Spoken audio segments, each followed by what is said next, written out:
Oh là là là là là là là là. Mais où est-ce qu'il est, ce con de Perchman? Moteur! Le Caméflex! Bienvenue dans Caméflex, le podcast qui va à la rencontre des hommes de l'ombre du cinéma. Aujourd'hui, je suis chez Maxime Pozzi-Garcia, monteur du film documentaire Visage Village, prix du meilleur documentaire à Cannes, réalisé par JR et Agnès Varda. Il est également le co-auteur avec JR de son dernier film Les Chroniques de Clichy-Montfermeil. À seulement 30 ans, Maxime a monté des centaines de pubs, un court-métrage avec Robert De Niro et des dizaines de clips pour Rihanna, Usher et plein d'autres. Dans ce premier épisode, on parle des dynamiques d'un montage réussi, comment déconstruire nos habitudes narratives et rester joueur avec les images pour sans cesse essayer de nouvelles choses. Le maître mot de Maxime, c'est l'intuition. Salut Maxime, bienvenue sur Caméflex pour le premier épisode. Merci, je suis très ravi. Écoute, on va commencer notre podcast aujourd'hui. On peut refaire? Ouais, carrément. Je suis très ravi, ça se dit pas. Je suis très ravi. C'est nul à chier. Salut Maxime, bienvenue sur Caméflex. Comment ça va aujourd'hui? Ça va, écoute, je suis vraiment content d'être là et de parler de montage. Écoute, on n'entend pas ça si souvent finalement, hein. C'est vraiment l'occasion qu'on parle de ce métier si important. Tu as réussi à extirper un monteur de la salle de montage et des coulisses, bravo. Bah écoute, avec plaisir, on est chez toi dans le 19e, au 30e étage je crois. C'est ça, dernier étage d'une tour qui donne sur tout Paris. Voilà, une espèce de vue panoramique incroyable de la plus belle ville du monde. On va commencer l'émission, je vais te demander de définir ton métier, mais d'une façon un peu particulière parce que ça sera sans que tu utilises les mots montage, image et cut. Alors qu'est-ce que c'est le métier de monteur, Maxime? Ok, donc mon travail, c'est comme une recette de cuisine, je pense. J'ai énormément d'ingrédients, j'ai une feuille de route, mais je sais pas vraiment comment je vais les mélanger. Je sais pas exactement les proportions que je vais finalement garder. La feuille de route, qui est le scénario, s'éloigne de plus en plus. La recette est de plus en plus floue. Et tout ce qu'on pensait en termes de structure devient compliqué. Donc le mélange des ingrédients est quelque part tient à une alchimie, à des intuitions. Et ça peut produire un plat complètement unique que j'ai jamais goûté ou qui a une forme complètement inouïe. Donc pour moi, c'est mon travail, c'est en quelque sorte faire un plat sans suivre la recette avec des ingrédients très disparates. Donc en fait, ce que tu es en train de me dire, c'est que tu cuisines comme une mère juive un peu. C'est ça, il y a un peu de ça. Là, quand tu me décris le travail de monteur, au jugé, ça me fait penser à ma grand-mère et ça me fait penser à ma mère qui a toujours essayé de tirer les recettes, tirer les vers du nez de ma grand-mère en lui disant « Mais comment tu fais les boulettes? Comment tu fais le couscous ?» Et elle disait « Mais je sais pas, tu mets un peu de ça, et puis ça. » Et mais ça, combien de temps elle fait? Mais je sais pas, tu goûtes. Mais c'est ça. Donc pour moi, c'est exactement ça. C'est-à-dire qu'il y a des bases, il y a des normes, il y a des recettes qui fonctionnent, mais tout ça ne vise qu'à être remis en cause. Donc parfois, ça veut dire que tu t'en viens à jeter ton plat et à le refaire en entier? Exactement, on recommence. Et moi, j'ai une grand-mère espagnole, et je n'ai jamais compris ces recettes non plus. Mais est-ce que du coup, t'as certains... Et c'est que au jugé. Est-ce que t'as certains plats qui sont meilleurs le lendemain? Est-ce que t'as un montage que tu trouves dégueulasse le premier jour? T'as pas le droit de dire le mot. tu le relis le lendemain et tu te dis finalement c'est pas si mal avec du recul? Comme les lasagnes, il y a des plats qui sont meilleurs avec du recul, ouais. Et plusieurs jours après. C'est marrant comme on a toujours cette faculté à entendre français quand on a besoin d'imager quelque chose, on pense tout le temps à la bouffe. Ah oui. Je pense que si on posait la question à un monteur anglais, il penserait... Ah non, ce serait tout de suite des montagnes, un train. Voilà, exactement. Qu'est-ce qui te rend heureux quand tu montes? C'est quand je découvre... Pas forcément quand je découvre des rushs, mais quand on assemble une scène et que je ressens une émotion tellement forte, je me dis « Ah mon Dieu, il se passe un truc. » Là, récemment, pour la version cinéma de Chroniques, qui sortira qu'en 2018, on a fait des additifs de tournage, par exemple, et il y a un moment donné où des feux d'artifice se mêlent aux émeutes. Donc des feux d'artifice tournés en juillet dernier, et d'un coup, dans cette séquence, Il y a une émotion qui surgit. Moi, ça m'arrive pas souvent d'avoir des émotions très très fortes comme ça en montage, ou qui me bouleversent. J'ai arrêté de monter ce jour-là parce que je me suis dit, ah là là, une fête nationale, des feux d'artifice, une personne très impliquée dans l'origine des émeutes, et d'un coup tout prend sens entre les archives d'il y a 15 ans, 12 ans, et quelque chose que tu filmes, et d'un coup le montage, il génère une émotion et une poésie incroyable. Et c'est pas que moi, une combinaison de plein de choses. Le chef opérateur, la façon dont il a filmé, les archives qui existent, tout se connecte, et c'est ça, ce sentiment d'évidence esthétique et émotionnelle. Moi, c'est... voilà, quand je me lève le matin et que je ressens ça la journée, je me dis, ah, ça vaut le coup de s'accrocher dans ce métier difficile, parce que, on va pas se mentir, le montage est un métier extrêmement difficile. Et plus le temps passe, plus je le trouve difficile. Contrairement à, j'imagine, d'autres gens qui acquièrent des automatismes et moi, je trouve que c'est un métier qui est de plus en plus difficile pour moi. Je sais pas si... J'ai l'impression que c'est des métiers, globalement, où on trouve tous ça plus difficile, puis on avance. Ouais. J'ai l'impression que c'est des espèces de phases. Moi, j'ai des phases où j'arrive et je me dis, putain, j'ai compris comment on réalise là. Et puis après, je me dis ça, et puis après, je me retrouve sur le plateau et je fais, putain, j'ai rien compris. Ouais. Et c'est que des espèces de vagues énormes de, je suis trop fort, les montagnes russes, je suis trop nul. Et au milieu, t'as un truc genre...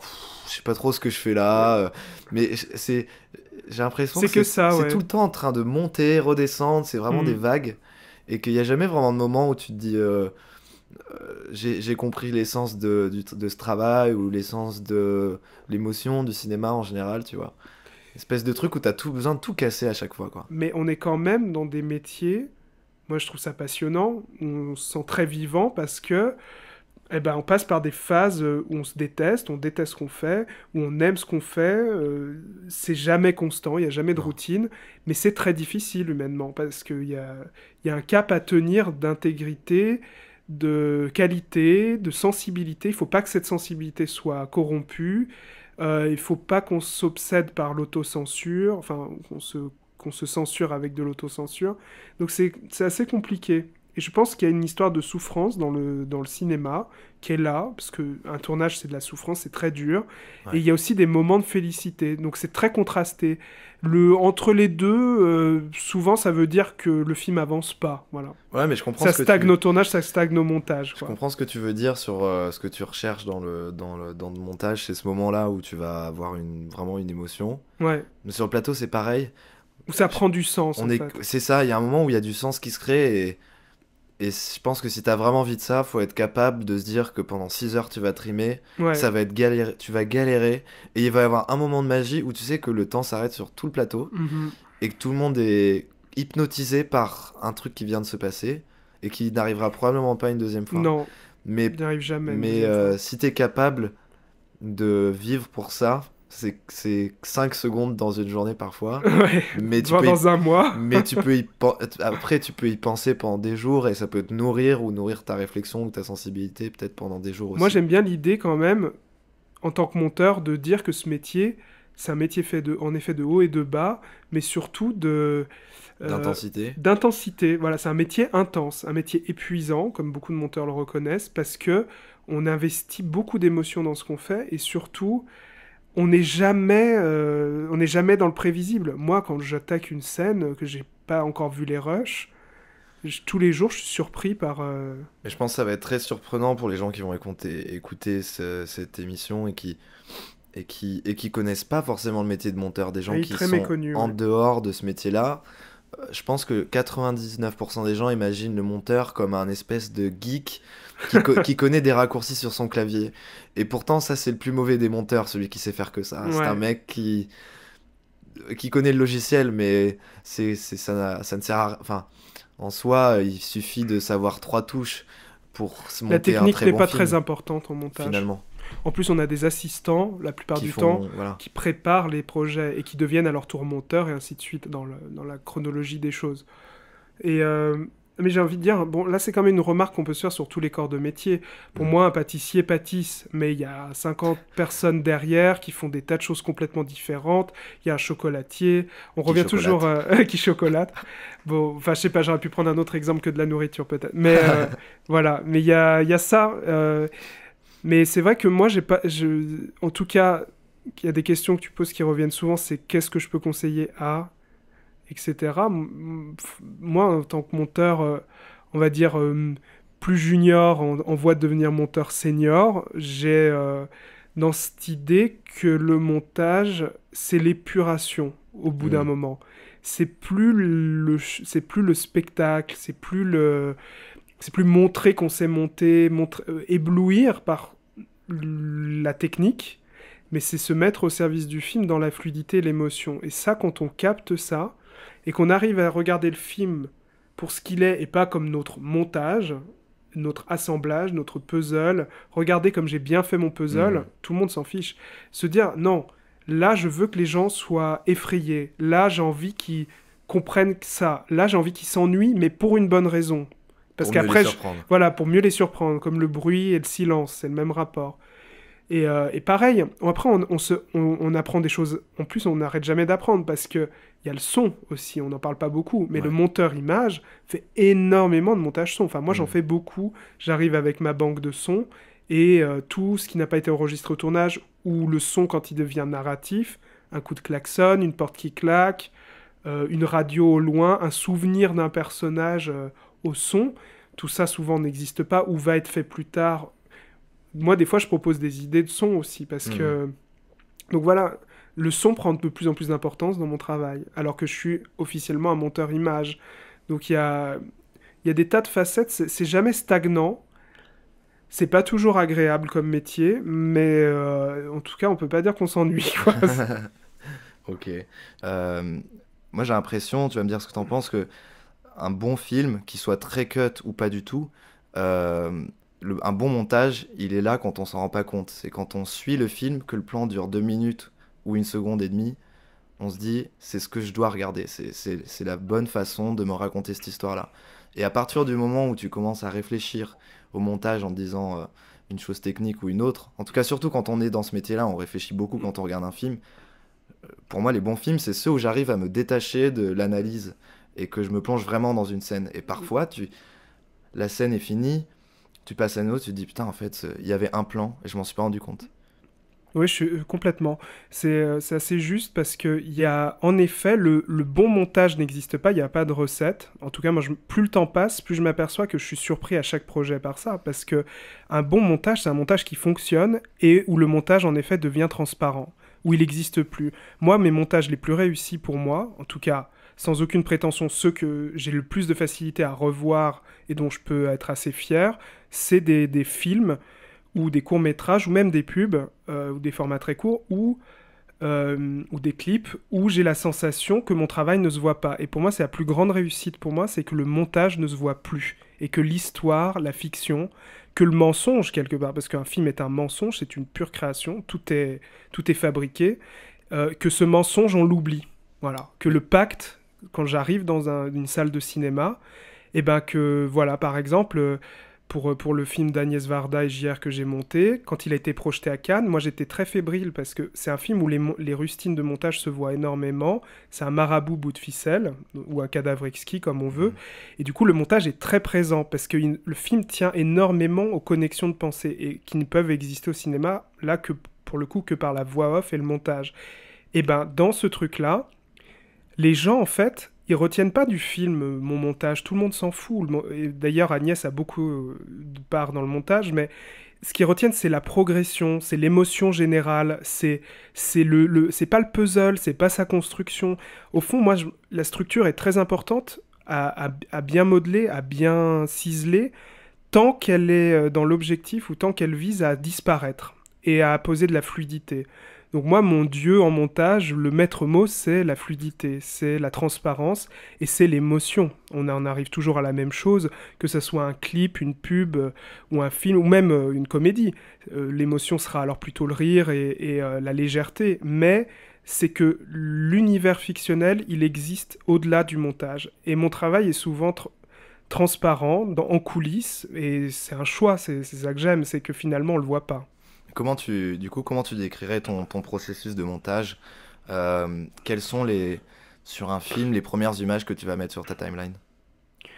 Alors j'ai un processus qui est pas très académique pour le coup. Avant je faisais comme tout le monde, je dérushais le film, donc dérocher, pour vulgariser, c'est aller à travers toutes les prises de toutes les scènes qui sont filmées dans tous les axes et les angles, donc regarder ce qu'on appelle communément toute la matière du film, et déjà faire des choix, parce que mon métier est essentiellement de faire des choix et d'aider le réalisateur à faire des choix en prenant du recul sur ce que j'appelle la mythologie du tournage et l'amour des rushs tournés, donc de prendre un petit recul un peu violent et de se dire non mais ça marche, ça marche pas. En tout cas, de faire une espèce de diagnostic, comme on amène une voiture un peu en panne, qu'est-ce qui fonctionne pas ou qu'est-ce qui va fonctionner, qu'est-ce qu'on change pas, qu'est-ce qu'on fait évoluer. Et donc ce processus, avant, quand je commençais à monter, je faisais les choses je dérushais tout et je me donnais un temps de réflexion et ensuite je montais le film, en général. Maintenant, je fonctionne plus du tout de la même manière. Bon, les temps de montage se sont considérablement raccourcis et le numérique a amené une quantité de rush supplémentaire à chaque année, il y en a plus. Donc, je suis dans une approche, pas forcément avec tous les réalisateurs, mais en général, ils sont d'accord avec moi parce que c'est une méthode qui permet de voir naître le film assez vite. C'est de dérusher et monter dans l'intuition. Quand tu dis dérusher, monter dans l'intuition, c'est-à-dire que tu parcours les rushs rapidement comme ça à la souris et puis le réalisateur te dit ok cette prise était bonne, on commence à mettre celle-là dans la timeline. Comment tu... Ah non, pas aussi expéditif. C'est mais... quoi quand tu dis intuition, c'est-à-dire qu'au lieu de regarder tous les rushs du film et de prendre des notes, comme beaucoup de gens font, ou de s'imprégner, on appelle ça l'imprégnation souvent, mais moi on regarde une scène sur par exemple un long métrage qui en a 140 ou sur un court métrage et on tape dedans quoi. Moi j'aime bien cette expression, c'est-à-dire que on va en fait moi je pars d'un principe simple. Quand une personne voit un film, elle le voit une fois en général. C'est rare qu'elle le voit deux fois parce qu'elle l'a beaucoup aimé ou qu'elle l'analyse, mais en général, le film est un flux et une fluidité. Donc, la première impression que j'ai sur les rushs, elle est souvent bonne. C'est-à-dire qu'elle sera celle d'un spectateur. Parce que moi, en tant que monteur, je suis un des premiers spectateurs du film. Et il faut que je conserve cette fraîcheur de regard.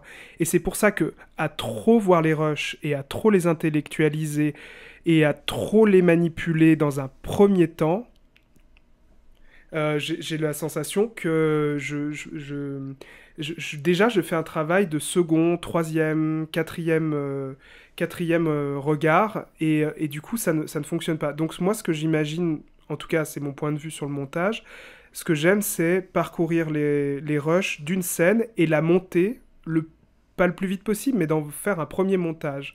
Donc pas forcément un montage complexe, mais déjà un peu sophistiqué, donc avec du son, etc. Quand tu dis en fait, la distinction que tu fais avec la façon dont tu montais avant, c'était au lieu de regarder les rushs de tout le film, tu prends une seule scène et tu as un regard frais sur cette scène-là sans avoir vu tout le film en essayant de comprendre les connexions. C'est ça. Donc tu essayes de trouver une cohérence dans chaque scène. Et donc, comment ça se passe après? Tu montes cette première scène, après tu montes celle qui va juste après, ou tu peux basculer sur une autre? Pour moi, c'est d'abord travailler dans la cellule de l'organisme, donc de la séquence, la scène. On passe à la suivante, c'est-à-dire on s'appesantit pas. Quand une scène ne marche pas, on passe à la suivante, on laisse décanter un peu, et ainsi de suite, et on monte toutes les scènes du film. Et là, on se prend au visage, j'ai envie de dire, l'assemblage de toutes ces cellules qu'on verra pour la première fois. Et du coup, quand on en arrive là, on parle après d'architecture générale, pas d'architecture miniature du film. On regarde le film comme un grand geste, comme une structure massive, un immeuble, si j'ose dire, et plus une pièce.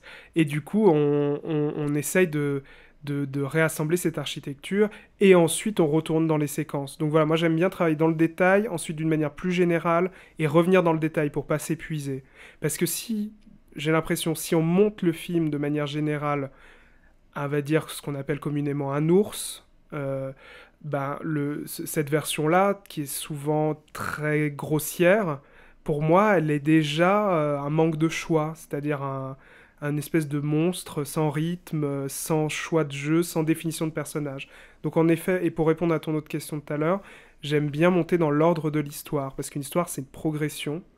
Et un personnage, il évolue dans le film. Donc si je commence à monter le film de manière générale, je lui donne pas une évolution, tu vois. Donc monter au fur et à mesure méticuleusement et faire déjà des premiers choix, on va dire un montage version 1 dès le début, j'ai l'impression te donne des outils pour affiner ton personnage. Et souvent, la première intuition, moi je me fie beaucoup à ça.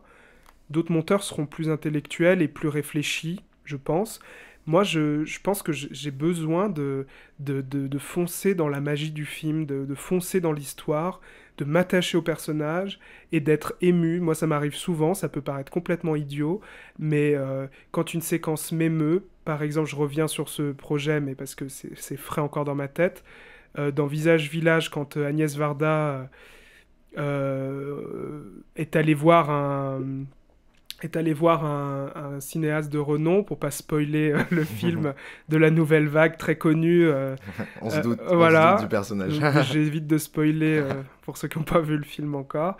En gros, cette personne a un comportement très compliqué, on va dire, dans le film, et renvoie Agnès à des choses qui la fragilisent à la fin du film.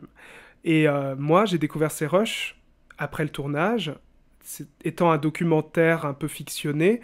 Moi, quand j'ai découvert ces rushs, j'étais en larmes, parce que il y a toute une mythologie derrière cette femme, derrière cette légende du cinéma. Ça s'appelle la grand-mère de la Nouvelle Vague.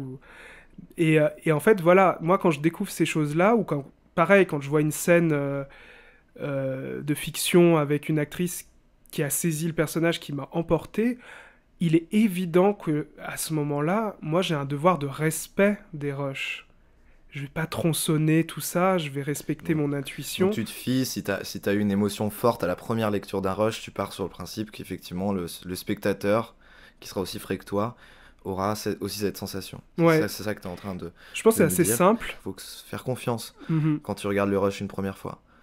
À la fois, dans tout ce que tu dis depuis le début, je vois vraiment énormément de similitudes avec le travail du réalisateur, c'est-à-dire avoir une sensibilité et faire des choix globalement, c'est aussi le travail du réalisateur, mais en amont du monteur. Mais finalement, c'est un regard qui est assez similaire, c'est juste qu'on travaille, toi tu travailles une matière qui est inscrite et nous on essaie de la faire, de la mettre, enfin de l'inscrire en tout cas, sur un rush. Mais du coup j'ai perdu ce que je voulais dire. C'est comment le monteur t'influence. Comment le monteur t'influence et justement je trouve que parfois il y a quelque chose de frustrant quand tu bosses en pub, c'est quand t'as plus cette possibilité d'essayer des choses que j'aimais beaucoup en clip par exemple, c'est tu mets ta musique et puis après j'aimais bien, je sais pas si tu le fais d'ailleurs, tu prends des images au pif, des bouts qui te plaisent et tu les mets au pif dans ta ligne de montage. Et il se passe des choses. Et des fois même tu fais une erreur, en fait, tu mets pas au bon endroit et tu fais c'est incroyable, s'il y a une magie qui se crée.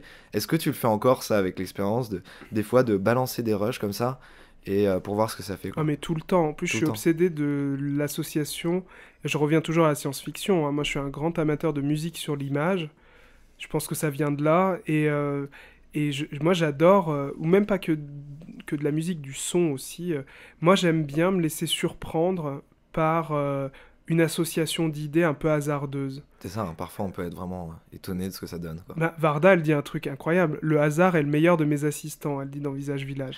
Mais c'est exactement ça. Elle monte au hasard aussi. Hein. On a complètement... Elle monte au hasard, ouais. Un hasard un peu maîtrisé quand même. Elle sait où elle va, elle sait mener sa barque. Mais je suis assez d'accord avec toi que les rushs nous dictent des choses.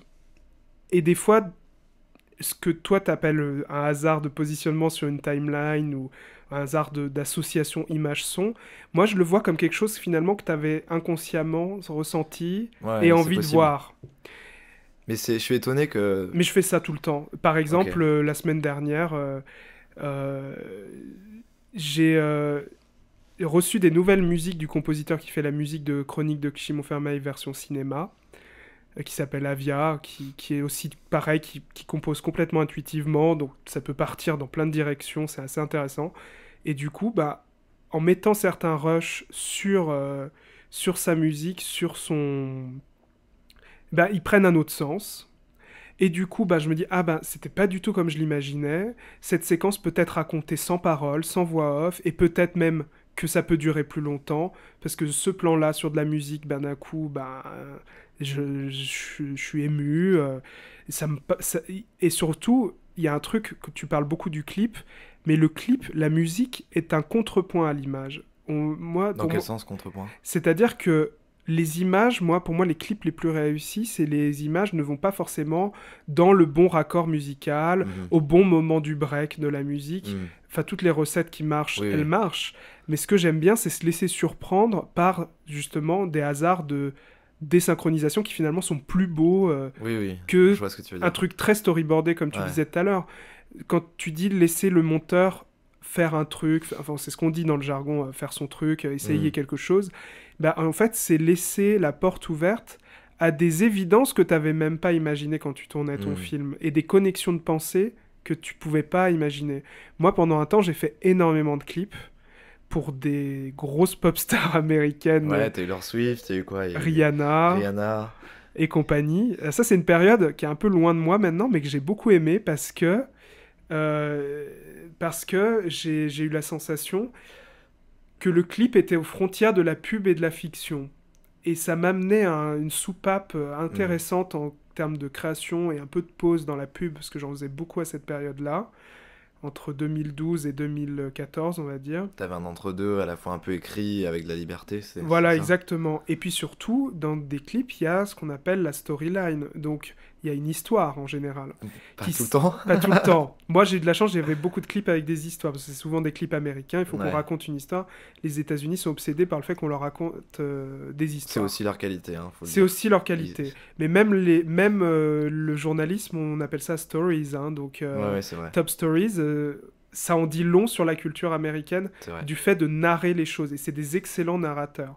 Et du coup, moi, avec toutes ces clips US, Cher et compagnie, j'avais quand même une grande liberté. C'est-à-dire qu'on m'a jamais dit ne choisis pas plus cette prise que celle-là. Là, elle a un double menton, c'est scandaleux, on peut pas prendre ce gros plan. On m'a jamais dit ça. On m'a laissé le monteur sur l'industrie du clip. Il a un pouvoir quelque part de décision énorme parce que on veut que ça marche. Alors ça veut dire quoi, vouloir que ça marche pour un clip? C'est un peu bizarre, tu vois. C'est un peu bizarre, ouais. C'est tellement sans règle. C'est-à-dire que, est-ce que je mets plus de playback, c'est-à-dire voir les gens chanter dans différents décors? Est-ce que je fais chanter l'actrice dans la narration? La chanteuse comme une actrice, parce qu'il y a quelque chose de l'acting. Voilà, c'est...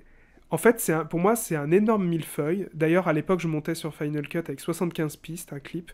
Je demandais aux assistants... 75 pistes, alors il faut que tu nous expliques pourquoi tu mettais 75 pistes et comment. Alors ça, c'était une méthode un peu bizarre. Ça faisait vraiment peur aux post-producteurs. Mais moi, j'aimais bien. Le clip, c'est hyper intéressant parce qu'on est entre donc le live, on va dire, le playback, donc tout ce qui est très académique, voir les gens chanter dans plusieurs angles, plusieurs prises. Et il y a toute la storyline donc, qui est tournée à part, où on raconte une histoire. Elle va se laver les dents, elle se couche tôt, elle va dans la campagne, pour schématiser. Et en dessous, elle chante avec une guitare dans un studio. Et tout ça, moi, au lieu de dérusher, parce que je voulais... Pour moi, le clip, comme tu dis, c'est des coups de bol, c'est du hasard, il faut laisser la porte ouverte à l'impro. Et je faisais des timelines, donc... avec 75 pistes souvent, voire 80, où j'avais toutes les prises synchrones sur le morceau. Okay. Et en fait, au lieu de me dire... C'est une méthode qui marche pas si mal, et les réalisateurs aimaient bien, parce qu'au lieu de me dire je vais dérusher tous les rushs, les regarder, les noter, et au final n'en mettre que 10%, parce que finalement le morceau dure que 4 minutes, et on a des heures de rush, et là, bam, un geste que j'avais pas prévu de mettre, qui est dans je ne sais même pas quel décor, sur la piste 39, qui est la prise 4 du plan 2 de la séquence 4, et il devient signifiant. Sauf que j'aurais peut-être, je pense, jamais pensé à le mettre à ce moment-là dans le clip. Donc il y a ce côté...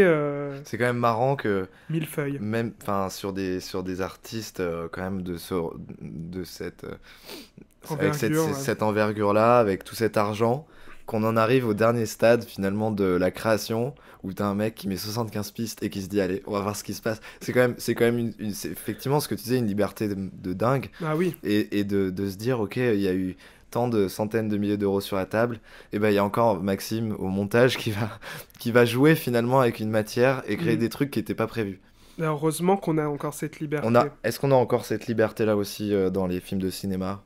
Oui, je pense. Tu penses? Est-ce qu'on l'a dans tous les films? Non, je pense que les blockbusters... Moi, mon rêve, c'est un jour de monter un grand film de science-fiction. Ah bah justement, je voulais en venir à cette question. J'ai deux questions là-dedans. C'est quel est le film que tu aurais rêvé de monter? Blade Runner 2049. Ok, donc il vient de sortir et Ouais. donc, dont il faut absolument spoiler personne parce Ok. qu'il vient de sortir. Et quel est le film que tu rêverais de monter dans le futur? Oh, la guerre des étoiles, j'adorerais, ça serait la boucle est bouclée, je pourrais Alors, mourir en paix. un nouveau Star Wars Ouais, peu importe, un payoff. même si c'est un spin-off. Disney, même si c'est Ah, je m'en fiche. tant que t'as les images de Star Wars sur ton écran. Ah quoi. oui, c'est comme un rêve d'enfant qui s'exauce. Moi, je serais comblé. Et quel est ce premier moment où t'as touché un montage ou à une vidéo? C'était quand dans Je ta vais vie? réfléchir. Je pense que la notion de montage, je sais exactement à quel moment et sur quoi j'ai compris ce qu'était le montage. Ah alors c'est hyper intéressant, c'est quoi? Alors déjà, depuis que je suis tout petit, je filme. C'est-à-dire petit, enfin depuis le collège. J'ai tanné mes parents pour avoir un caméscope tous les Noëls et un ordinateur et j'ai fini par l'avoir. Ok. Donc je savais ce que je voulais, je pense déjà très jeune. Et j'écrivais des histoires dans des cahiers et j'ai des centaines de cahiers, enfin des dizaines Ok. de cahiers remplis à ras-bord. Et ce que je me disais, c'est que à cette période-là, pour moi, je savais même pas ce que c'était qu'un montage. J'avais une caméra, donc déjà je filmais mes amis, je faisais des films d'horreur débiles avec une épée, du faux sang, enfin genre Buffy contre les vampires homemade. En VHS. Voilà, j'adorais. J'avais fondé un truc qui s'appelait le Friday Club Ok. avec mes amis d'enfance. Et tous les vendredis, puisqu'on terminait à 15h, on allait chez moi et on faisait des films pour s'amuser. On écrivait des scénarios. Enfin, j'adorais Ok. faire ça. Ça fait très Stranger Things ou Ouais, Super c'est ça. 8, quoi. Mais c'est exactement la réalité. Et du coup, et voilà. Donc, on filmait. Et puis moi, j'avais pas encore de logiciel de montage à cette époque-là. Ça a commencé à se démocratiser. Comment tu faisais alors pour monter tes films? Voilà, Sur le caméscope? c'est une histoire un peu dingue. Enfin, je sais pas comment je faisais pour être aussi patient, mais j'étais vraiment passionné, je pense. Et du coup, en fait, je me souviens d'une scène où une de mes amies se faisait un rituel. Elle se sacrifiait, elle passait son épée sur la main, et puis on pouvait pas mettre le faux sang dans le plan d'ensemble. Donc moi, j'ai arrêté la caméra et j'ai repris la caméra, j'ai fait un gros plan de sa main avec du faux sang gluant de Toys Et là, R il y Us. avait du montage. Et d'un coup, il y a eu du tourné-monté. Et je me suis dit, ah, c'est ça. C'est ça la magie, Ça a été le finalement. moment le plus... Mes amis, ils s'en sont pas rendus compte, c'était ça qui était bizarre. Et moi, j'étais d'un coup, T'as eu un choc. quand j'ai revu, c'était des cassettes mini DV, quand je revoyais la cassette mini DV, Le raccord marchait en fait, c'est ça? le raccord marchait du Ouais. premier coup, et c'était pas tant ce raccord ou ce qui se passait dans l'image, je me suis dit, ah, c'est ça, c'est comme ça qu'on fait du cinéma. Parce que j'avais eu aucun cours sur ça pour l'instant, je l'ai eu qu'au lycée. Ouais. Et après, j'ai eu Pinnacle, un vieux Oh là là, logiciel moi tout j'ai eu pourri. ce truc-là aussi. Mon oncle montait des films de vacances dessus. Ah, c'est ça, c'est horrible. Et ce logiciel, il y avait que des transitions avec des rideaux C'est bizarres. ça, des pixels, des fondus de pixels. T'exportais en 240p, je pense, maximum, ou 480. Ouais, c'était affreux. Et je me souviens que mon ordi était tellement nul. Désolé maman. Je me souviens que mon ordi était tellement nul qu'il plantait toutes les minutes. Pile poil. Donc tu je faisais mettais des un films de moins de chronomètre. 1 minute. Voilà, je montais pendant 1 minute des films. Après, j'ai commencé à... Non, c'était pas l'export, c'était pendant le montage. T'avais 1 minute de montage et après Voilà. la mémoire était Le saturée. logiciel, voilà, buguait et l'ordinateur se crachait. Donc je mettais un chronomètre, je faisais mes raccords. Enfin, j'étais vraiment pas très rapide à l'époque, donc je faisais un raccord, j'ai essayé de raccourcir un plan, j'essayais de faire un bout à bout. Et bam, le truc plantait. Je Et ça rallumais, enregistré quand même. j'enregistrais juste avant 1 Et minute, ça s'éteint. et ça se replantait, et ainsi de suite pendant des heures et des heures. Mais il y a un truc vachement intéressant dans ce que tu dis, c'est-à-dire que t'as compris une contrainte, enfin t'as une contrainte à laquelle tu pouvais pas échapper, Mais finalement, ces contraintes-là, quand on commence, c'est-à-dire avoir une mauvaise caméra, un mauvais ordinateur, Des mauvais acteurs. des mauvais acteurs, ça te fait te poser plein de questions finalement et ça te permet de faire avec ce que t'as. Et je pense que si t'avais commencé le cinéma avec une caméra 35 mm, t'aurais pas fait grand-chose. Non. Parce que tu sais pas comment la monter, tu sais pas comment scanner, enfin à l'époque même, je sais même pas comment ils faisaient ça. Digitalisé. Digitaliser, tu vois. Et donc finalement, ces contraintes-là et avoir du matos de mauvaise qualité, est-ce que c'est pas une liberté énorme finalement de commencer avec très très peu? Mais moi, j'ai commencé dans un monde, c'est pas pour jouer la carte sociale, etc. Mais mes parents n'ont aucun rapport avec le cinéma. J'ai grandi dans une banlieue de Lyon un peu quelconque. Euh, J'avais aucune base culturelle d'auteur Ouais, je sophistiqué. J'allais voir les films en VF en mangeant du popcorn avec mes parents, voilà. Pareil. Comme beaucoup de gens, j'imagine, qui Comme travaillent tous dans les le gens cinéma. qui viennent de province. Voilà, en fait. exactement. J'allais au méga CGR de Brignais, je m'en souviens très bien. Et en fait, le cinéma, ça a jamais été pour moi l'overdose de culture cinématographique, mais c'est son artisanat. Moi, ça m'émeut toujours de repenser à ce truc de bricolage. Et je Ah pense ouais. que je suis devenu un monteur débrouillard, et beaucoup de gens me le disent, alors ça peut paraître prétentieux, mais si quelque part j'ai un peu cette réputation de docteur montage, Hmm. c'est pas pour rien, ça vient de là. Ça veut dire que j'ai toujours appris à faire un film de bout de ficelle, à essayer de rendre les choses mieux, parce que le Ouais, montage, bien c'est une sûr. sublimation. Et c'est résoudre des problèmes. Le montage, Ouais. on est les Sherlock Holmes du film. On essaye de résoudre des choses. Et quand on a une séquence qu'on avait écrite et qu'elle était censée raconter quelque chose, on ne la comprend pas. C'est un grave problème de Ouais. cinéma, mais tellement courant, même pour des gens même Très expérimenté. très Ouais. expérimentés. Même Charlie Chaplin, c'est passionnant ce qu'il a fait. Je sais plus dans quel film, Le Kid. Il a mis des mois et des mois à trouver une solution toute bête pour raconter qu'une femme aveugle l'entend Bah, surtout dans un film muet. c'est un Ouais. peu compliqué Voilà, à mais expliquer. même les plus grands ont des problèmes de narration tout con pour dire les choses clairement. Et le montage et le découpage, enfin on peut aller très loin après dans l'analyse, mais tout ça est lié. Et je pense que depuis tout petit, moi ce qui m'intéresse, c'est les maquettes. J'adorais le modélisme quand Ouais. j'étais petit, construire Star Wars et le voilà, modélisme, on a un lien. des trains, des trucs, créer des mondes et à partir de bouts de ficelle. Voilà, ça, je pense que c'est ça le montage en Et fait. du coup, t'as fait des études de cinéma, mais qu'est-ce qui s'est passé entre-temps? T'as continué à monter? T'avais toujours le caméscope? Est-ce que t'as fait évoluer ce que tu filmais? Tu écrivais des choses? Moi, j'ai toujours beaucoup écrit, mais jamais achevé ce que j'ai écrit. Ok. Donc, je pense pas que je sois un écrivain dans l'âme. Je suis pas jusqu'au boutiste, ça me fatigue rapidement. Par contre, j'ai toujours continué à faire des films personnels, des petites choses, des petits films expérimentaux, tout le long de mes études. Ce qui s'est d'ailleurs transformé maintenant que je suis monteur en photo, par exemple, je Hmm. pense. J'ai toujours fait quelque chose à côté de ce que je devais faire dans un cursus ou à tes souhaits.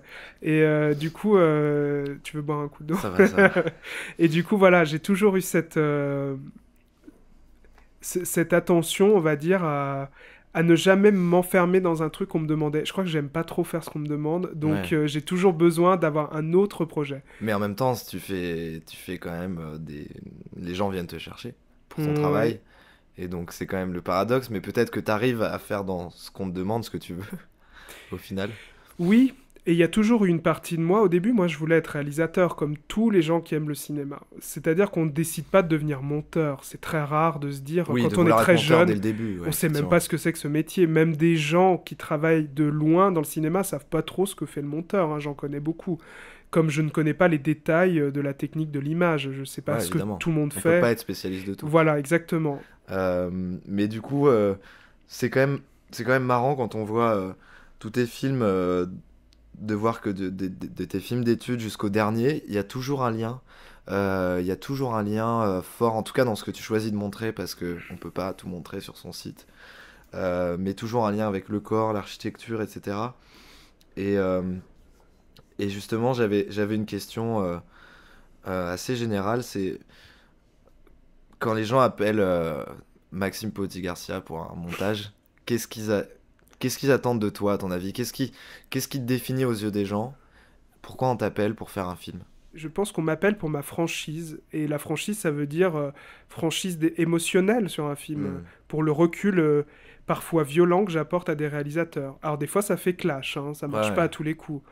Je pense que j'ai une forte personnalité et c'est pour ça que les gens m'appellent. C'est pas que pour la technique du montage ou la fluidité du montage, c'est par rapport à ce que je peux apporter émotionnellement et humainement sur un projet. Je pense que c'est ça. J'aimerais bien je suis vraiment hyper curieux qu'on parle de ta relation avec JR et puis ensuite d'Agnès Varda. Comment ça s'est passé avec JR ? À quel moment tu l'as rencontré et qu'est-ce qui a fait que ça a marché ? J'ai l'impression que tu as fait tous ces films depuis quelques années. En gros, ma rencontre, pour faire court, ma rencontre avec JR, elle remonte à un problème. Un problème. Un problème à résoudre. Ok. Voilà. Donc, il était en galère de montage. Voilà. Et il s'est dit comment je vais faire, je suis foutu. Disons, je citerai pas son nom pour pas la blesser, etc. Mais il y a une monteuse qui était au bout du rouleau sur son projet. Ce que je conçois. Les Bosquets en 2015, son court-métrage, qui parle de Clichy-Montfermeil et des émeutes de 2005. Et en gros, c'est l'histoire d'un film qui fonctionnait pas. Voilà, notre rencontre. Le montage, la première monteuse était arrivée au bout de l'exercice. Elle avait plus de recul. Tout aussi qualitatif soit son travail. Et en effet, on arrive parfois, moi ça m'est arrivé aussi, à saturation. Et on nuit au film plus qu'on lui apporte quelque chose à un moment donné. Puisqu'on a des schémas et qu'on a une relation à la matière et au rush qui est...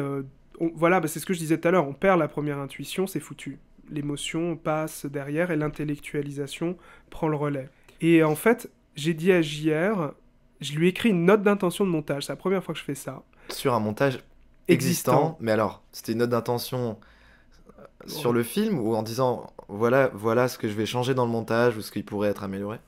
En fait, c'était une projection de ce que moi j'arriverais à faire peut-être sur ce film. Voilà. Est-ce que tu peux nous parler rapidement des Bosquets, le concept de ce film pour qu'on puisse se projeter pour les gens qui l'ont pas vu ? Alors ce film, il mélange plusieurs choses. Il mélange des archives filmées notamment par Lajli qui vit toujours et qui a grandi au Bosquet, qui est en banlieue parisienne, qui est connu comme l'un des pires ghettos de France, qui est en grande mutation maintenant, mais qui a toujours été une zone de presque non-droit, où les gens n'allaient pas, beaucoup de délinquance, beaucoup de réfugiés politiques, beaucoup de propriétés, contrairement à ce qu'on pense, et des charges qui sont devenues exorbitantes, et une cité, une espèce, encore une fois, une utopie urbaine des années 60, qui est tombée en déliquescence totale, et qui a été abandonnée de ses habitants, en gros. Enfin, délaissée par ses habitants, faute d'argent, faute de politique... Il y a des gros problèmes donc, dans cette ville depuis des décennies. Et Ladj, qui faisait partie du collectif Courtrajmé, dont faisait partie Kim Chapiron notamment, ont filmé. Et moi, je me suis retrouvé avec 12 ou 13 ans d'archives. C'est-à-dire, alors 13 ans d'archives, c'est combien d'heures de rush Des centaines. Des centaines d'heures en DV en plus, j'ai l'impression que t'as dû... qui était numérisé déjà ou tu t'es retrouvé avec des cassettes Tout avait été numérisé, heureusement. Sinon, c'était Et déjà un peu trié, parce que tout ne concernait pas les Bosquets. Il y avait aussi des vacances en Afrique, la copine au McDonald's, plein de choses. Un gros bordel. C'est souvent ça dont j'hérite. Hein. Donc il y avait cette matière-là, qu'il fallait combiner à un projet de JR. Donc JR qui est photographe et artiste contemporain, street artiste pour résumer, a répondu à une commande du New York City Ballet à l'époque. C'était une commande. Oui, enfin c'est pas vraiment une commande, c'est un projet qu'ils avaient en commun et il a chorégraphié un ballet où les hommes, donc les danseurs, représentaient les émeutiers, donc de l'époque des émeutes de 2005 qui sont partis de Clichy-sous-Bois, Montfermeil, et les femmes représentaient la police. Donc c'était son idée un peu manichéenne de mettre en scène ce ballet. Et la musique, en plus, ce qui est complètement fou, a été faite par Hans Zimmer, Woodkid et Pharrell Williams. Et du coup, lui, JR, a amené ce ballet dans la cité pour en faire une sorte de poème, une représentation métaphorique des émeutes, dans le lieu où elles se sont passées. Donc voilà, moi j'avais cette matière-là, j'avais une bande son incroyable. Elle était déjà composée ? Elle était déjà composée pour le ballet auparavant. Mais le film, moi, que j'ai découvert, le problème, c'est qu'il était trop axé sur les archives et trop sur le côté blague, sensationnel, un quad dans la ville, Ouais. des gens qui disent wesh wesh. C'était beaucoup trop wesh wesh C'était pas assez cliché. classe en fait, c'était pas assez orchestral, pas assez grandiloquent. Oui, Peut-être, puis il y avait, je pense, de la part de certaines personnes de l'équipe de JR, un recul critique par rapport au fait d'amener un ballet dans une cité comme... Ouais, évidemment, ça peut être critiqué. Voilà, Ça et peut. je trouve ça tout à fait légitime. Mais moi, j'aime tellement la musique en général au cinéma, j'aime tellement la danse aussi, j'ai fait énormément de films sur la danse, que je suis parti vraiment comme ce que je savais faire aussi, comme une sorte de clip chorégraphié dans lequel j'allais incorporer des archives, et pas l'inverse. C'était ça, je pense, la Ouais, fausse en route fait, du premier montage. t'as changé le paradigme de montage. Mais moi, je pars du principe simple que quand on a quelque chose de solide en mise en scène, des mouvements de grue, un ballet chorégraphié, c'est un travail que je dois respecter. Il y a des mois de travail derrière. Les danseurs, ils travaillent comme des malades toute leur vie pour arriver à nous offrir ces C'est 10 sûr. minutes de virtuosité avec leur corps. Donc moi, je suis parti de ce principe-là. Et ce qui s'est passé, donc, c'est que, connaissant un peu tout ça, j'ai fait donc cette note d'intention à JR quand je l'ai rencontré dans son atelier. Et, euh, et je lui ai dit, voilà, j'ai besoin de 10 jours. Je sais pas pourquoi j'ai dit ça, mais C'était arbitraire, les voilà. 10 jours. On va dire un chiffre. C'était peut-être aussi pour, dans l'esprit compétitif qui règne dans ce métier aussi, Ouais, de se dire, je me place. d'avoir une chance, quoi, de gagner ce truc-là. Voilà, il y avait peut-être ça chez moi qui est moins présent maintenant, parce que maintenant je lui dirais, il me faut un mois pour y réfléchir. Mais du coup, voilà, donc j'ai fait une note d'intention et au bout de 10 jours, je lui ai envoyé pas tout le film, mais une introduction, on va dire quand même les 5 premières minutes du film qui ont peu changé depuis, Ok. telles qu'elles sont maintenant. Et JR m'a dit, ok, donc c'est bon, on l'a, quoi. On y va, on a ce trouve- qu'il faut. Ouais. En tout cas, on a le contrat C'est la bonne avec le direction. spectateur. Exactement. Et du coup, comment ça s'est passé avec Agnès Varda sur le film Visage Village? En quoi elle avait une approche différente du travail de montage par rapport à JR? Agnès, ouais, elle, au montage, elle est... euh, elle est très libre, en fait. Moi, je suis complètement émerveillé par sa liberté. Elle essaye des choses, est-ce qu'on pourrait pas faire ça et complètement changer Voilà. un truc, quoi? Mais des choses qu'on s'interdit, en fait, nous. Comme quoi? Euh, Mettre un gros plan d'un œil de chèvre au milieu d'une scène où il n'y a pas de chèvre. Ok, Voilà, un regard. tout bêtement, ouais. Et je lui dis, mais Agnès, pourquoi tu veux faire ça dans cette scène? Je me rappelle plus de la scène, mais enfin, la question que j'ai posée, c'est, mais pourquoi tu veux faire ça? Ça n'a aucun sens, ça n'a aucun rapport. Elle me dit, mais l'œil de chèvre, c'est beau, c'est une image en soi qui est belle, et j'aime bien l'idée de la mettre là. Et on met ça dans la scène, et c'est magique. Elle prend une autre dimension, c'est pas ridicule, c'est pas loufoque, c'est... Donc il y a chez Agnès, moi en tout cas, j'avais un premier rôle, donc comme je disais, plus d'écoute, de travail avec elle, d'essayer de comprendre comment elle voit le montage. Ça, c'était mon premier travail. Et elle n'est pas technicienne du montage, elle sait pas se servir des logiciels de montage. C'est pas qu'elle est arriérée dans son rapport à la technique, mais elle savait monter à la colleuse. À l'ancienne. Ouais, enfin, de son époque, quand elle a commencé à faire des films. Donc elle est contemporaine du montage de cette manière. Et moi, je suis là déjà pour lui apporter un support technique. Ça, c'est mon premier rôle, le moins fun, on va dire, le moins poétique. Mais mon deuxième rôle, c'est un rôle de conversation. J'ai passé énormément de temps à parler avec Agnès, dérocher des interviews, comme on était quand même dans un documentaire, dérocher des interviews, essayer de comprendre... essayer de comprendre, elle, ce qu'elle ressentait. Elle me demandait ce que je ressentais. Si elle pensait que son idée était idiote. Si moi, je pouvais amener des liens. Parce que son travail, elle, qui l'intéresse le plus, c'est comme une enfant qui fait des rapprochements complètement loufoques avec des choses, qui s'invente comme une petite fille avec 2 poupées, qui va inventer une histoire de bric et de broc, qui évolue comme ça en impro. Et c'est ça, en fait. Moi, il y a un truc qui m'a beaucoup marqué dans ce film et auquel je repense souvent. J'ai vraiment beaucoup aimé le film et en même temps, j'ai vu beaucoup d'imperfections Ah, c'est sûr. auxquelles je réfléchis. Le fait que la narration se développe par une voix off écrite de leur part. Sur le moment, ça m'a beaucoup gêné parce que j'ai senti qu'ils voulaient créer du sens a posteriori sur quelque chose qu'ils avaient vécu sur le moment. Euh, et en même temps, on sent dans ces films de JR, les Bosquet également, moins dans le dernier, mais du coup on peut en reparler après, il y a d'autres qualités je trouve. Mais du coup dans ces films-là, on sent une, euh, une fragilité, une imperfection, on sent qu'il est parti sur le tournage sans se dire vraiment qu'est-ce que va être le film à la C'est fin. complètement ça. On Ouais. sent vraiment que il se dit on y va, on va pas réfléchir 3 heures, 3000 ans à notre truc, on le fait et puis on construira aussi du sens après, sûrement, c'est sûrement là aussi où t'interviens je pense. Exactement. Et du coup à la fois ça m'a dérangé, mais je pense que ça m'a dérangé parce que j'ai du mal maintenant à regarder un film sans y réfléchir sur le moment et je vois les, les passerelles qui sont créées en montage plus qu'à l'écriture. Mhm. Les gens avec qui j'en ai parlé qui sont pas dans le cinéma n'ont rien vu de tout ça. Donc moi ça m'a dérangé et en même temps je me suis dit le plus important c'est que ça dérange pas les gens qui vont juste voir un film, Mhm. tu vois. Et donc ça m'a dérangé sur le moment et après je me suis dit en fait c'est aussi cette volonté d'écrire a posteriori un peu le scénario, c'était avouer leur caractère un peu impulsif, enfantin et cette volonté de pas tout contrôler notamment. Oui, il y a de ça. En fait, cette voix off, donc pour parler précisément, c'est un processus de montage que j'avais jamais fait, Mhm. mais dans le cinéma de Varda, elle est essentielle, elle est toujours là, donc c'est pas nouveau. Et Agnès, elle aime raconter des choses aux gens, donc elle a ce truc de narratrice.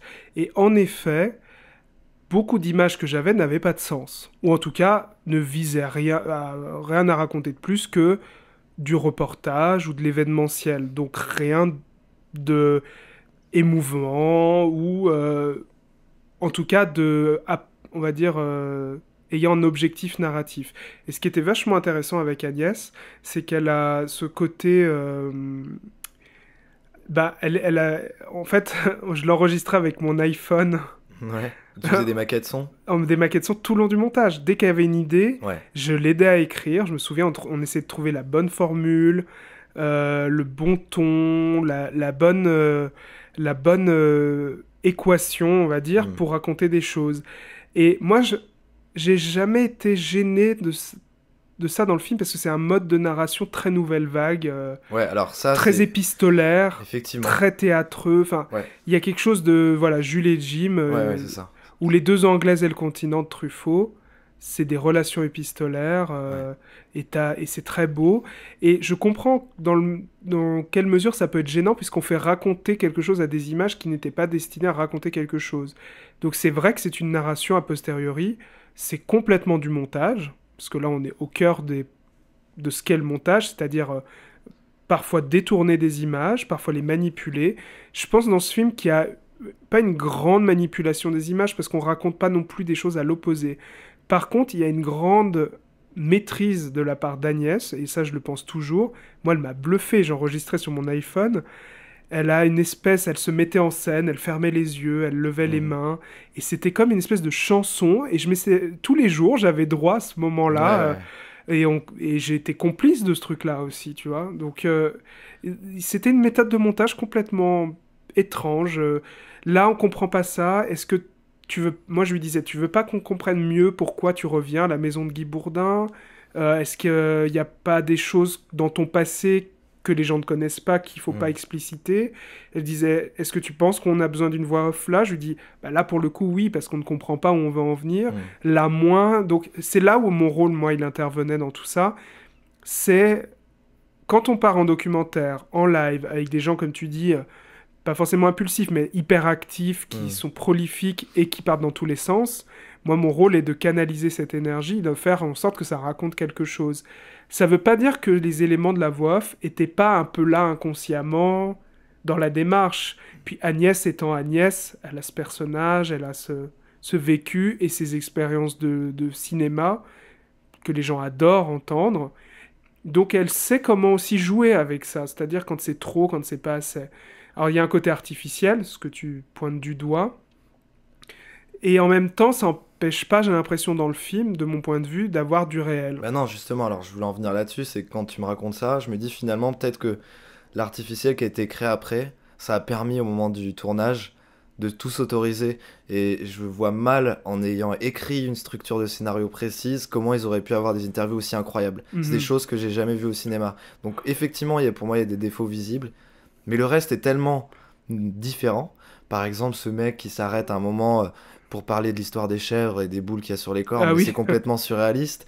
Ou cette femme qui croise à un moment et qui va arriver à être dans un village, là, qui va se retrouver accrochée, qui est un petit peu gênée aussi. J'ai bien aimé que vous laissiez le fait que finalement elle était gênée qu'elle devienne un petit peu célèbre malgré elle. Moi j'adore qu'on laisse dire aux gens qui n'aiment pas quelque chose. Et ça donne beaucoup de crédit au film, ouais. Je pense. De laisser même des choses qui vont même critiquer la posture qu'avait eu JR et Varda là-dessus, c'est-à-dire finalement ça me gêne un peu ce que vous avez fait, je trouvais ça génial, c'est très libre de leur part d'avoir laissé ça. Oui, parce qu'on est dans une époque où on encense ce qu'on fait et on est très complaisant quand même, hein. Moi je trouve, par exemple la promo d'un film, faudrait en faire, ça serait un sujet en soi, mais il y a une espèce de truc, le tournage a été merveilleux, l'expérience de cette œuvre a été incroyable. Sauf que la réalité, elle est beaucoup plus intéressante quand elle est autocritique. Ouais. Agnès, elle est hyper autocritique. Et en montage, c'est extrêmement agréable de monter avec une réalisatrice. Et JR aussi, il n'est pas du tout dans l'autocomplaisance, contrairement à l'image qu'on peut imaginer de lui. C'est des gens qui sont très, très, très en demande même de critiques et de choses pour qu'ils évoluent. Est-ce que c'est pas ça un bon réalisateur, justement? C'est d'être dans la demande du savoir-faire des autres et de leur sensibilité et pas de se référer uniquement à son ressenti. Ah bah c'est exactement ça. C'est très dur d'en arriver là pour quelqu'un. Je pense que c'est de la maturité.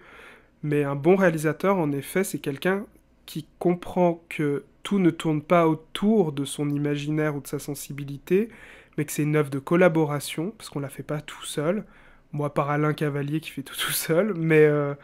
y a, je sais pas comment l'expliquer, il y a en effet ce recul nécessaire pour se dire je n'ai pas forcément raison sur mon propre film, quoi. Ça, c'est pour moi la maturité ultime d'un réalisateur qui va se dire, tout en étant quand même maître du bateau, parce qu'il faut pas non plus se faire dévorer par le chef opérateur ou le monteur, qui ont souvent des personnalités qui peuvent être aussi dévorantes.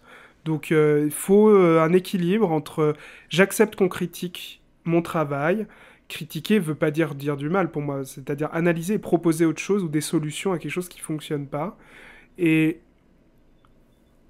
aussi, je pense, ne pas être que en demande de congratulations sur ce qu'on a fait.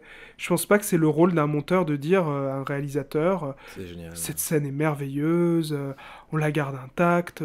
Moi, mon boulot, c'est pas ça pour moi, c'est d'aider le film à être au mieux de ses capacités, et pas le réalisateur à être au mieux de ses capacités, ça n'a rien à voir. Et souvent, comme un film c'est tellement d'affect, il y a des réalisateurs qui prennent personnellement les remarques qu'on fait sur les séquences, ou que la production, qu'un distributeur va faire sur un film. Alors, ça, c'est assez dur à gérer, d'ailleurs. Du coup, tu vois, ça me fait penser à quelque chose, j'étais en montage la semaine dernière, et on a commencé le dérush, et donc le monteur ne connaissait rien du projet, je lui ai pitché en 5 minutes, enfin voilà. Et puis on a commencé à regarder des rushs, on arrive à un rush dont j'avais un peu honte, parce que, une scène, même toutes les prises étaient mauvaises pour moi, et j'ai fait, bon, par contre, là, je te préviens, on a raté ça. Et avec ce que tu me dis, je me dis peut-être qu'aussi, faut pas... peut-être que c'était une erreur de faire ça, parce que j'ai induit un jugement dans son regard. La mythologie du tournage, ouais. Ça, il faut faire attention. Donc, est-ce que finalement, il faudrait pas ne rien dire au monteur et qu'il regarde de lui-même les images et avoir son avis neutre sur la question? Moi, je pense qu'il faut dérusher ensemble et qu'il faut se parler franchement une fois qu'on a vu, mais pas a priori, a posteriori. Parce que moi, ce que je déteste le plus, par exemple en montage, qui m'irrite le plus quand je travaille, surtout en fiction, en tout cas, ou en pub, quand il y a de la mise en scène, je veux dire, quand on n'est pas dans de la captation du documentaire, c'est de me conditionner cette fameuse première intuition, cette première impression, quoi.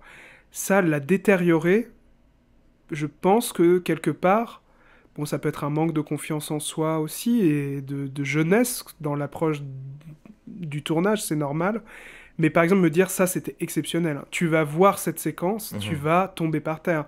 On a réussi, tout est génial, ce travelling est parfait, l'actrice est pile poil, elle regarde, Moi, on me dit ça, c'est comme me dire, il faut absolument voir ce film, tout le monde l'encense. J'ai pas envie de le voir. Donc, il y a un rejet, et du coup, il y a une mythologie, moi j'appelle ça vraiment la mythologie du tournage. Il y a des réalisateurs qui ont ce besoin. Alors, je les juge pas et je les critique pas sur le moment, j'essaie de faire abstraction, mais il y a quand même ce besoin de dire... ça m'a coûté, quoi, de le faire. Ouais. Ça a été dur. Ça, tu me le mets dans le film parce que franchement, c'est exceptionnel. C'est ce que j'ai toujours adoré faire et j'ai réussi à le mettre dans la boîte. Mais malheureusement, c'est pas aussi simple. Et ce qui fonctionne pour le réalisateur ne fonctionne pas forcément pour le film. Et inversement, c'est des choses qui paraissent catastrophiques. Moi, des fois, je les trouve sublimes. Après, c'est de la subjectivité. Mais au regard du film que j'ai à construire avec le réalisateur, des rushs qu'il trouve catastrophiques, par exemple, on me dit des fois, cette scène, on l'a complètement ratée. Il s'avère très souvent, et c'est pas du tout un truc fabulé, que c'est les meilleures scènes du film, ou celles que les gens retiennent. Parce qu'il y a une sorte de fragilité. Exactement. Alors après, j'avoue qu'en montage, ça demande un peu. Travail bien supérieur au reste du film. Mais une scène super réussie, super belle, est souvent ennuyeuse, alors qu'une scène où il y a plein de problèmes de raccord, de continuité, de rythme, de lumière, moi je trouve ça génial. Par exemple, sur Les Bosquets, le court-métrage de JR, j'ai toute la scène, il y a une scène de danse qui se passe dans un énorme bassin de rétention d'eau qui est vide et parfois qui se remplit. C'est son objectif, c'est un bassin de rétention. Mais du coup, dans ce bassin, il y a une énorme partie de la chorégraphie. Et en fait, il y a beaucoup de prises dans le film où le temps est calme, il n'y a pas de fumigène. Prise suivante, ils mettent un fumigène. Prise suivante, il y a de la grêle. Prise suivante, il y a de la pluie. Que des faux raccords. Prise suivante, il y a de l'orage, de la pluie et de la grêle. Et je n'invente rien, ils ont dû évacuer le plateau, les danseurs tombaient, enfin c'était une catastrophe. Donc du coup, moi je me dis en montage, soit je prends le parti pris de dire c'est raté, vous n'avez pas su faire un weather day, de refaire cette scène avec une continuité de temps, d'avoir sécurisé cette scène. Et en fait, ce qui s'est passé, c'est que je me suis dit, il faut en faire quelque chose. Jouer avec l'imprévu du tournage, quoi. Exactement. Et il y avait un crescendo. Alors je me suis dit, comment je fais passer le non-fumigène au fumigène, qui change toute la couleur de la scène, et il y a de la fumée, alors que dans le même plan, au même moment, juste avant, il n'y avait pas de fumée. Comment, moi, en tant que monteur, j'arrive à me servir de ces accidents de tournage et de ces problèmes, et qui angoissaient énormément JR et l'équipe technique, évidemment, puisqu'il n'y avait pas 50 prises pour sauver cette scène. Alors qu'est-ce que je me suis dit ? Je noie le poisson, c'est-à-dire que je m'en sers comme un crescendo, un climax, je sais pas comment traduire ça, une apogée de tension, et du coup, on commence calme, après je rajoute les fumigènes, ensuite je rajoute ceci, cela, et je me suis servi d'ombre, du making-of du film, des rushs qui n'étaient pas du tout destinés dans le film. C'est iconoclaste d'avoir fait ça, non ? Ouais. De choisir, de prendre des images du making-of et faire croire que c'était celle du film. Ah oui, je fais tout le temps ça, moi, ou des fausses prises. Exemple, comment passer d'un moment où il ne pleut pas à un moment où il pleut. C'est une question conne, mais c'est très difficile en montage. Et c'est par le son. C'est-à-dire que si d'un coup je mets un plan d'ombre avec de la nature ou un plan de ciel où il n'y a même pas de pluie, je mets le son de la pluie, on a rajouté des fois de la pluie en effets spéciaux sur un plan, et dans la fluidité de la musique, puisque c'était un ballet et de la danse et de la chorégraphie générale, tout passe. Parce que on a trouvé des bouts de ficelle. Moi, j'adore ce truc-là, artisanal, pour faire en sorte que tout paraisse décidé. Et du coup, l'orage, si je l'avais pas gardé, que j'avais fait mon travail de manière académique, l'orage, je l'aurais évacué, la grêle, je l'aurais évacué, mais on aurait perdu en montée de tension. On parle des émeutes, de la mort de 2 adolescents. C'est une cicatrice pour la France. C'est quand même un moment important dans l'histoire de ce pays. L'orage, il est justifié, quoi. Donc, voilà. Mais du coup, Tu parles de rafistolage, de bricolage, etc. Donc on sent que le métier de monteur, effectivement, c'est pas juste savoir faire pomme X, pomme C, pomme V, découper Non. et monter. C'est quelque chose de bien plus impalpable. Du coup, ma question pour un jeune monteur, comment on fait pour être meilleur monteur? Et comment tu fais et comment tu conseillerais quelqu'un pour qu'il devienne meilleur en montage? Je pense de pas... Première chose, c'est de pas considérer que le montage est plus important qu'autre chose. De toujours garder en tête que le montage ne doit pas se voir. Ou que s'il y a quelque chose qui doit coincer dans le film, ça doit rester inconscient. Comment on fait quand on est monteur et qu'on doit se dire que le montage doit pas se voir? C'est un peu difficile, non? Je pense que ça met du temps. Moi, au début, j'aimais bien que mon montage se voit, qu'il y a la On le beauté remarque. du geste, oh le beau raccord, oh le beau truc, oh là là, ça se connecte bien. Mais maintenant, j'ai presque... C'est pas que ça me répugne, mais je m'en fiche complètement. Moi, j'ai des raisonnements plus structurels, je sais pas comment dire, plus... Et comment on fait? Du coup, j'ai l'impression que tu dis qu'il faut arriver à prendre de la distance Ouais. et regarder vraiment un film quand on monte. Comment on fait quand on est tête dans le guidon, dans une salle de montage, pour se dire est-ce que mon montage se voit ou ne se voit pas? Ah bah il faut le projeter, déjà. Première C'est-à-dire, il chose. faut le projeter, Il faut le voir ailleurs. faut le voir ailleurs de ta salle de Ouais, montage. tu fais une soirée où tu te vois avec des gens. Moi, je pense que c'est très important quand il y a un blocage. Alors, pour répondre à ta première question, quand on est jeune monteur, je pense qu'il faut jamais se complaire dans ces automatismes qu'on acquiert rapidement, c'est-à-dire deux, trois façons de raccorder des plans qu'on aime. Si on se complaît dans les automatismes, on n'évolue pas. Et il faut surtout encaisser la critique et s'exposer à la critique. C'est hyper important. Et dès que ça coince, avoir l'humilité de le dire au réalisateur, j'ai plus de recul. Et c'est là qu'il faut faire ces projections où on fait intervenir quelqu'un d'autre, quand même un peu choisi. Faut Ouais. pas non plus... Pas montrer à n'importe qui. Non, je pense pas qu'à des stades de fragilité du film, dans les premiers montages, c'est pas malin. Et ben moi, je trouve que c'est la démarche, même pour un jeune monteur qui fait des petits courts-métrages à la Fémis ou avec des amis, c'est la même chose pour moi. Ou même une pub. Il faut montrer la chose, mettre son ego de côté et écouter et faire le tri dans ses retours. Sinon, je pense que le montage n'avancera pas. Et- C'est dur d'encaisser les critiques sur un travail où on s'investit émotionnellement et esthétiquement autant, mais c'est indispensable, moi, je pense. Il y a aussi un autre truc, on dit « Ah oui, on peut pas plaire à tout le monde », j'entends cette phrase souvent. C'est très subjectif, le retour d'un film. Eh ben, moi, je suis pas du tout d'accord. Il y a des choses qui se passent dans une salle, qui sont contagieuses peut-être, mais il y a des évidences. Et quand on grandit, on va dire, dans le montage, mais ça fait 10 ans que j'en fais vraiment, en gros... la seule chose que j'ai vraiment apprise, je pense, c'est je sais pas comment l'expliquer, se dire que y a des évidences, qu'il faut savoir les identifier, et des fois, le montage, il se fait pas en montant, en cherchant, en grattant, en mettant les mains dans le cambouis, en essayant de trouver à tout prix la solution. Non, on se pose 2 secondes, on regarde le film, et on essaye de se remettre dans la tête d'un spectateur. Et c'est une fin complètement abrupte et imprévisible de ce premier épisode de Caméflex. J'en suis désolé, j'ai tout simplement oublié de faire une conclusion avec Maxime. C'est promis, comptez sur moi, pour l'épisode 2, on aura une belle conclusion avec mon prochain invité. Si le podcast vous a plu, parlez-en autour de vous, partagez le lien à vos potes, à vos papas, à vos mamans, à votre chien, et surtout n'hésitez pas à vous abonner sur iTunes, SoundCloud ou YouTube, et vous recevrez dès leur sortie les nouveaux épisodes. Merci à tous pour votre écoute et à la semaine prochaine. Ciao!